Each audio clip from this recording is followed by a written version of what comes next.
الحمدللہ رب العالمین والصلاة والسلام علی اشرف الانبیاء والمرسلین وعلی آلہ واصحابہ اجمعین۔ عالی مرتبت سامعین و ناظرین، السلام علیکم ورحمۃ اللہ وبرکاتہ۔ موسم رحمت ماہ صیام رمضان المبارک اپنی تمام تر رعنائیوں کے ساتھ جلوہ گر ہوا۔ میں اس پر آپ سب کو بصمیم قلب مبارکباد پیش کرتا ہوں۔ بارگاہ ازدی میں دعا ہے کہ اس مہینے کی برکتیں سمیٹنے کی ہمیں توفیقات ارزانی ہوں۔ یہ ماہ مبارک اپنے دامن میں اتنی برکتیں لے کر جلوہ گر ہوا ہے کہ ہمارے سارے گناہوں کو مٹانے کا ذریعہ ہو سکتا ہے، ہمارے باطن کی روشنی کا ساماں کرتا ہے اور ہمارے اندر کے سارے اندھیروں کو، ظلمتوں کو روشنیوں اور اجالوں میں بدلنے کی توانائی اور طاقت رکھتا ہے۔ اللہ تعالیٰ جل شانہ نے اس ماہ مبارک کو ہمارے لیے بہت ساری برکتیں اور رحمتیں دے کر جلوہ گر کیا، اور اس امت پر اللہ کا بہت بڑا احسان ہے کہ اس نے اس ماہ انور کے ذریعے سے ہمارے لیے آسانیاں پیدا کی۔ اس میں اعمال کا اجر و ثواب بڑھ جاتا ہے۔ ایک نفل ادا کرنے پر پورے فرض کا ثواب ملتا ہے، اور ایک فرض کی ادائیگی پر اللہ 70 فرائض کا ثواب عطا فرماتا ہے۔ مومن کا رزق بڑھ جاتا ہے، توفیقات میں برکتیں اور اضافے ہوتے ہیں، اور اللہ جل شانہ اپنی رحمتوں کے در کشادہ فرما دیتا ہے۔ خوش نصیب ہیں وہ لوگ جو اس ماہ منور میں اللہ جل شانہ کے دین سے جڑ کر، کتاب رحمت قرآن مجید کی تلاوت سے جڑ کے اور اعمال خیر کے ذریعے سے اللہ کی قربت کے ساماں کرتے ہیں۔ اور اس سے بڑا بد نصیب کوئی نہیں ہے جو ایسے مبارک مہینوں میں بھی محروم رہ جاتا ہے۔ میرے اور آپ کے اندر کو اجاڑنے کے لیے ہمارا اپنا نفس ہی کافی ہے، لیکن اس پر مستضاد شیاطین ہیں جو ہمیں ہر وقت ورغلاتے رہتے ہیں اور جادہ مستقیم سے دور کرنے کے لیے جد و جہد میں مصروف رہتے ہیں۔ ان کی بھرپور کوشش ہوتی ہے کہ ہم اپنے رب سے دور ہٹ جائیں، اس کی قربت سے محروم ہوں، گناہوں کی دلدل میں پھنس جائیں اور اپنی خواہشات کے غلام ہو کر کے زندگی بسر کریں۔ ماہ صیام کی من جملہ برکتوں میں سے ایک برکت یہ ہے کہ اس مہینے میں شیاطین کو جکڑ دیا جاتا ہے، تو ہمارے لیے خیر کی راہوں پہ چلنا آسان ہو جاتا ہے، کیونکہ لڑائی صرف ہمارے نفس کے ساتھ باقی رہ جاتی ہے۔ دو دشمنوں میں سے ایک دشمن باندھ دیا گیا ہے اور وہ شیاطین ہے۔ اس عنوان سے حضرت امام بخاری علیہ رحمہ، حضرت امام مسلم نے اپنی اپنی اسناد کے ساتھ حدیث روایت کی ہے۔ آج کی اس نشست میں یہ آپ کے سامنے رکھنا چاہوں گا۔ حضرت سیدنا ابو ہریرہ رضی اللہ تعالی عنہ سے یہ روایت مروی ہے۔ فرماتے ہیں قال رسول اللہ صلی اللہ علیہ وآلہ وسلم، اللہ کے پیارے محبوب صلی اللہ علیہ وآلہ وسلم نے ارشاد فرمایا، اذا دخل شہر رمضان فتحت ابواب السماء، جب ماہ صیام جلوہ گر ہوتا ہے، اس مہینے کی آمد ہوتی ہے، تو اللہ آسمان کے دروازے کشادہ کر دیتا ہے۔ اور فی روایت فتحت ابواب الجنہ، ایک روایت کے لفظ یہ ہیں کہ جنت کے دروازے کھول دیے جاتے ہیں۔ وغلقت ابواب جہنم، اور جہنم کے دروازے بند کر دیے جاتے ہیں۔ وسلسلت الشیاطین، اور شیاطین جکڑ دیے جاتے ہیں۔ اور ایک روایت میں وفتحت ابواب الرحمہ، اور رحمت کے دروازے کشادہ کر دیے جاتے ہیں۔ تو گویا اللہ جل شانہ اس مبارک مہینے میں رحمت کے در کشادہ کرتا ہے، جنت کے دروازے کھول دیتا ہے، آسمان کے در کشادہ کر دیے جاتے ہیں، جہنم کے دروازے بند کر دیے جاتے ہیں، اور وہ قوتیں جو ہمیں جہنم کی طرف لے جانے کے لیے کوشاں رہتی ہیں انہیں محبوس کر دیا جاتا ہے، انہیں باندھ دیا جاتا ہے، شیاطین کو جکڑ دیا جاتا ہے۔ اب ہمارے لیے کتنا آسان ہو جاتا ہے کہ ہم خیر کی طرف اپنے سفر کو شروع کریں، اپنے اندر اتر کر کے اپنی کوتاہیوں کا خود ادراک کریں اور خیر کی طرف اپنے سفر کا آغاز کریں۔ چونکہ جو رکاوٹیں تھیں ان میں سے بڑی رکاوٹ شیطان تھا، تو شیاطین کو اس ماہ منور کے اندر اللہ تعالیٰ نے جکڑ دیا ہے۔ یہ کتنی بڑی کرم نوازی اس نے ہمارے اوپر فرمائی کہ ہمارے دشمن کو ہی ہمارے راستے سے ہٹا دیا، جو ہمیں جادہ مستقیم سے ہٹانے کے لیے دن رات کوشاں تھا اور جس کے ساتھ ہمارا مقابلہ جاری تھا، اور جس کی وجہ سے ہم شر کی جانب لڑک جاتے تھے اور نیکی کی توفیق ہمیں نہیں ہو پاتی تھی، شیاطین کے بہلانے کی وجہ سے، ان کے بہکاوے کی وجہ سے اور ان کے شر و فساد کی وجہ سے۔ تو اللہ تعالیٰ جل شانہ کی کتنی بڑی عنایت اور کتنا بڑا کرم کہ اس نے ہمارے راستے سے ہمارے دشمن کو ہٹا دیا اور ہماری یہ مدد اور نصرت فرمائی۔ اب اتنی بڑی کرم نوازی کے باوجود، اتنی بڑی رحمت کے باوجود، اتنی بڑی رکاوٹ کو ہٹا دینے کے باوجود اگر کوئی شخص خیر کی طرف راغب نہیں ہوتا اور اچھائی کی راہ پہ گامزن نہیں ہوتا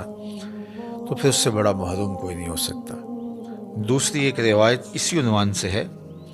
جس کو حضرت انس بن مالک رضی اللہ تعالی عنہ روایت کرتے ہیں، قال دخل رمضان، ماہ صیام داخل ہوا، یہ مہینہ جو ہی طلوع ہوا، فقال رسول اللہ صلی اللہ علیہ وآلہ وسلم، تو اللہ کے پیارے محبوب صلی اللہ علیہ وآلہ وسلم نے ارشاد فرمایا، ان ھذا الشہر قد حضرکم، لوگوں یہ مبارک مہینہ آ گیا ہے، یہ طلوع ہو گیا ہے، برکتیں لوٹاتا ہوا یہ مہینہ جلوہ گر ہو گیا ہے، وفیہ لیلۃ خیر من الف شہر، اور اس میں ایک ایسی رات ہے جو 1000 مہینے سے بہتر، اشرف اور افضل ہے۔ پھر ارشاد فرمایا، من حرمھا فقد حرم الخیر کلہ، جو محروم ہو گیا وہ ہر خیر سے محروم ہو گیا، یعنی ایسا مہینہ تم کو نصیب ہوا ہے جس میں ایک رات 1000 مہینے سے افضل و اشرف ہے، اور یہ رحمتیں بانٹتا ہوا، نور بکھیرتا ہوا، خیر تقسیم کرتا ہوا اور اللہ کی عنایات کو تمہارے اوپر نچھاور کرتا ہوا یہ مہینہ جلوہ گر ہوا ہے۔ اب اس مہینے کے اندر آپ کا دشمن بھی باندھ دیا گیا اور تمہارے لیے آسانیوں کے در کشادہ کر دیے گئے، رحمتوں کا عموم ہے، کرم نوازیوں کی بارش ہو رہی ہے، انوار کی برکھا برس رہی ہے، خیر و برکت اتر رہے ہیں، ایک رات 1000 مہینے سے افضل ہے۔ لیکن اس کے باوجود بھی اگر کوئی نکما محروم رہ گیا اپنے آپ کی کوتاہیوں کی وجہ سے اور عملی کمزوریوں کی وجہ سے، سستی کی وجہ سے، تمرد کی وجہ سے، سرکشی کی وجہ سے، کسی وجہ سے بھی وہ محروم رہ گیا تو فرمایا فقد حرم الخیر کلہ، وہ ساری کی ساری خیر سے محروم رہ گیا۔ اللہ اکبر، ولا یحرم خیرہا الا محروم، اور اس ماہ انور کے خیر و برکات سے محروم وہی رہتا ہے جو حقیقت میں محروم ہے، جو شقی اور بدبخت ہے وہی محروم رہے گا، ورنہ اتنی فراواں رحمتیں، اتنا کثیر کرم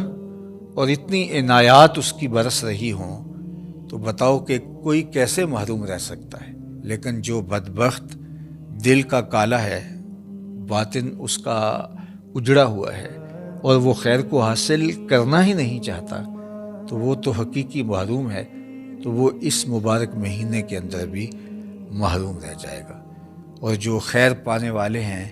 وہ ہر موقع سے خیر اپنے حصے کی سمیٹ لیتے ہیں، وہ کیا کسی نے کہا تھا، ہر شب شب قدر است اگر قدر دانی، کہ ہر شب شب قدر ہے اگر تو قدر پہچان لے، اور اگر کوئی قدر نہ پہچاننے والا ہو تو وہ شب قدر کو بھی محروم رہتا ہے، وہاں سے بھی برکتیں نہیں سمیٹ سکتا۔ تو جن کی طبع ہموار ہوتی ہے، جن کے باطن ستھرے ہوتے ہیں، جن کے خیالوں میں پاکیزگیاں ہوتی ہیں، جن کی سوچوں میں نور ہوتا ہے، تو وہ اپنے حصے کی خیر ہر جگہ سے کشید کر لیتے ہیں۔ اور جو اندر سے محروم ہوتے ہیں، شقی القلب ہوتے ہیں، ان کے باطن اجڑے ہوئے ہوتے ہیں، تو وہ پھر برستی رحمتوں میں بھی اپنے دامن کو تر نہیں کر پاتے، اور وہ یوں ہی اپنی زندگی برباد کر دیتے ہیں۔ عالی مرتبت سامعین، ناظرین، یہ ماہ مبارک ہمیں زندگی میں ایک بار پھر نصیب ہوا ہے، نہ جانے دوبارہ زندگی میں نصیب ہو یا نہ ہو، لیکن اس پورے مہینے کو ہم اپنے دامن کو پھیلا کر اللہ جل شانہ کی رحمتوں کو سمیٹنے کی بھرپور کوشش کریں، خوش دلی سے اس کا استقبال کریں۔ اس مہینے کے آنے پر ہمارے چہرے پہ مسرت و فرحت اور بشاشت کا ظہور ہونا چاہیے۔ ہم پوری طرح سے اس مہینے کے ایک ایک لمحے کی قدردانی کریں، قرآن مجید کی تلاوت اپنے معمولات میں ہم شامل کریں، اس مہینے میں کثرت کے ساتھ صدقہ و خیرات کریں، ہم 5 گانہ نماز باجماعت اور تکبیر اولیٰ کے ساتھ پڑھنے کی کوشش کریں، اور صلاۃ التراویح میں پورا قرآن مجید ہم سماعت کریں۔ کسی ایک جگہ جہاں قرآن مجید ترتیل کے ساتھ خوبصورت لہجے میں پڑھا جاتا ہے، اچھے تلفظ کے ساتھ پڑھنے والے قراء موجود ہیں، وہاں ہم قرآن مجید کی تلاوت سنیں، ورنہ قرآن مجید تیزی کے ساتھ پڑھنے سے اس کا حق بھی ادا نہ ہوتا ہو تو وہ وقت ضائع کرنے والی بات ہے۔ قرآن مجید وہاں جا کے سنیں جہاں قرآن مجید کو اس کے آداب کی رعایت کے ساتھ تلاوت کیا جاتا ہے۔ تو یہ ایک موقع ہے تراویح کے اندر قرآن مجید سننے کا، اور یہ نہیں کہ ہم چند تراویح پڑھنے کے بعد بھاگ جائیں، یا آخری 2-4 تراویح میں شامل ہو جائیں، یا درمیان میں آئیں اور پھر چلے جائیں۔ یہ تو عبادت اور ذکر و فکر کا مہینہ ہے۔ اللہ کے محبوب علیہ السلام خود بھی بیدار رہتے اور اپنے اہل خانہ کو بھی بیدار رکھتے، اور شد المیزر کے لفظ ہیں، حضور کمر بستہ ہو جاتے اور انتہائی کوششیں بلیغ کرتے اللہ جل شانہ کے ذکر میں، اللہ کی یاد میں، قرآن مجید کی تلاوت میں اور دیگر اعمال خیر میں۔ تو ہمیں اس مہینے میں خاص طور پہ اللہ تعالیٰ جل شانہ کی رحمتوں کو سمیٹنے کے لیے بھرپور سعی کرنی چاہیے، اپنے بچوں کو بھی ترغیب دینی چاہیے۔ گھروں کے اندر وہ امور جن کے ذریعے سے بچوں کی دلچسپی پیدا ہوتی ہے، ان امور کو ہمیں بجا لانا چاہیے، شریعت کے دائرے میں ہوں، لیکن بچوں کی دلچسپی کے امور جو ان کے نفسیات کو دین کے قریب کر سکیں، ایسے امور کا ہمیں اپنے گھروں کے اندر اہتمام کرنا چاہیے، اور ان کے اندر تشویق پیدا ہو، ان کو انگلی سے لگا کر کے مسجد کی طرف لے کر کے آئیں، افطار کے دسترخوان پہ بہت شوق کے ساتھ اور ادب کے ساتھ بیٹھیں، اور اسی طرح سحری کھانے کا لمحہ آئے تو سحری کے دسترخوان پر بھی درود شریف پڑھتے ہوئے، ذکر و اذکار کرتے ہوئے، اور بچوں کو اس موقع پر دین سکھاتے ہوئے، ان کے دل میں رمضان المبارک کا احترام بھی پیدا ہو، اور رمضان المبارک کے گزارنے کے لیے اعمال خیر ساتھ بجا لانے کا شوق بھی پیدا ہو، اور اسی طرح ان کو صدقہ دینے کی عادت ڈالیں۔ اگرچہ آپ صدقہ خود بھی اپنے ہاتھ سے کریں، لیکن کچھ مقدار میں اپنے بچوں کو بھی آپ کچھ رقم دیں، وہ ضرورت مندوں کو، مدارس دینیہ کو، مساجد کو اور دیگر خیر کے کاموں کے اندر صرف کریں، تاکہ بچپن میں طبعاً ان کے اندر خیرات کا، صدقے کا، راہ خدا میں خرچ کرنے کا جذبہ پیدا ہو، اور یہ جذبہ پھر ساتھ ساتھ ان کے پروان چڑھتا چلا جائے گا۔ اور ماہ صیام کے اندر جو برکتیں اترتی ہیں، جو رحمتیں اس مہینے میں نازل ہوتی ہیں، ان کو سمیٹنے کا انہیں شوق دلائیں تاکہ وہ کثرت کے ساتھ ذکر و فکر میں لگ جائیں اور اس مہینے سے برکتیں سمیٹیں۔ میں اس موقع پر خاص طور پہ عرض کرنا چاہوں گا کہ یہ سوشل میڈیا کے اوپر ایک چھوٹی سی ویڈیو آپ نے بھی دیکھی ہوگی کہ یہاں فلسطین کے اندر ٹوٹے شکستہ مکانوں کے اوپر بھی اپنی استطاعت کے مطابق چراغاں کر کے اور جھنڈیاں لگا کے بچے جس خوشی کا، جس مسرت کا اور جس سرشاری کا اظہار کر رہے ہیں، تو یہ یقیناً دین کے ساتھ محبت اور دین کے ساتھ پیار کی دلیل ہے، اور اس ماہ صیام کے ساتھ ان کا باطنی تعلق جو ان کے والدین نے ان کو سکھایا۔ بہت سارے بچے ایسے ہیں کہ جن کے ماں باپ شہید ہو چکے ہیں، لیکن وہ آج ماہ صیام میں ان کی دی ہوئی تعلیم کے مطابق ماہ مبارک کا استقبال کر رہے ہیں، تو ان کی روحیں، ان کے ماں باپ کی روحیں، ان شہیدوں کی روحیں قبروں میں کتنی آسودہ ہو رہی ہوں گی کہ ہم جو نسل دے کے آئے ہیں، آنے والی نسل آج بھی دین کے اوپر اسی طرح کھڑی ہے، اور یہ ماحول کی تبدیلی اور یہ ٹوٹے مکان اور یہ شکستہ گلیاں اور یہ ملبے کے ڈھیر ان سے دین کی محبت نہیں چھین سکی۔ یہ دولت، یہ عمارت، یہ غربت، یہ تو معروضی چیزیں ہیں، کبھی ہوں کبھی نہیں، لیکن یہ ماہ صیام کے ساتھ جو تعلق ہے یہ تو ہمارے ایمان کا حصہ ہے، یہ ہماری محبت ہے دین کے ساتھ اور اس کا ظہور ہے۔ تو مجھے قلبی طور پہ بہت فرحت ہوئی، اور دوسری جانب میں دیکھتا ہوں کہ ہم آسودہ ملکوں میں رہنے والے ہیں، ہزار پریشانیوں کے باوجود اگر ہم ان سے موازنہ کریں تو ہم آسودہ ماحول کے اندر اپنے رمضان کا آغاز کر رہے ہیں، اس مہینے کا آغاز کرنے جا رہے ہیں۔ تو ہم بھی بہت اچھے انداز سے اپنے بچوں کے اندر، اپنی نسلوں کے اندر اس کی تشویق پیدا کر جائیں، تاکہ ہم نہیں ہوں گے پھر ہماری نسلیں اس ماہ مبارک، اس ماہ نور کو یوں اس کا استقبال کر کے عقیدتوں کا اظہار کریں گی۔ اور رمضان المبارک صرف سحری افطاری تک ہی ہمارا محدود نہ رہ جائے، اور کھانے پینے کے امور تک ہی ہم ان کو محدود نہ رکھیں، اگرچہ یہ افطاری بھی برکت ہے، یہ سحری بھی برکت ہے، لیکن یہ یہاں تک محدود نہ رہ جائے، بلکہ اس میں قرآن مجید کی تلاوت، درود پاک کی کثرت اور دیگر امور خیر اور 5 گانا نماز کا شوق آپ خاص طور پہ اپنی اولاد کے اندر اس مہینے میں تھوڑی محنت کے ساتھ زیادہ پیدا کر سکتے ہیں۔ باقی ایام کے اندر بھی